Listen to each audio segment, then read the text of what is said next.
-5 থেকে -8 কিভাবে টুস কমপ্লিমেন্ট পদ্ধতিতে বিয়োগ করা যায়। এখানে আমাদের একটি ব্যাপার খেয়াল রাখতে হবে, এখানে বলা রয়েছে -5 থেকে -8 বিয়োগ করতে, মানে আমাদের বলা হয়েছে -5 থেকে -8 বিয়োগ করতে। এখন মাইনাসে মাইনাসে যেহেতু প্লাস হয়ে যাচ্ছে, তার মানে আমাদের -5-এর সাথে আমরা যদি 8 যোগ করি তাহলেই আমরা আমাদের অ্যান্সার পেয়ে যাব। সে কাজটি করা যাক। আমরা যদি -5কে টুস কমপ্লিমেন্ট পদ্ধতিতে লিখি তাহলে আমরা এই বাইনারি সংখ্যাটি পাবো, আর আমাদের 8-এর বাইনারি সংখ্যা হচ্ছে এটি। এবারে দুটি সংখ্যা আমরা যদি যোগ করি তাহলেই আমরা আমাদের উত্তর পেয়ে যাব।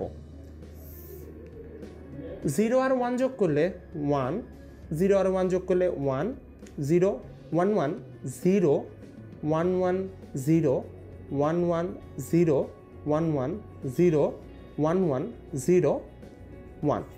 এই 1 হচ্ছে আমাদের ওভারফ্লো বিট, যেটি আমাদের বাদ হবে।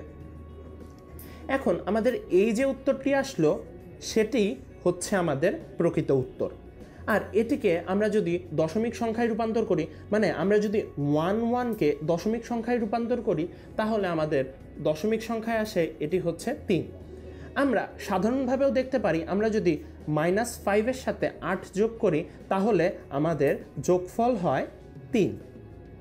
এভাবে আমাদের যদি দুটি ঋণাত্মক সংখ্যা একে অপর থেকে বিয়োগ করতে বলে, আলটিমেটলি আমাদের তাহলে একটি ঋণাত্মক সংখ্যার সাথে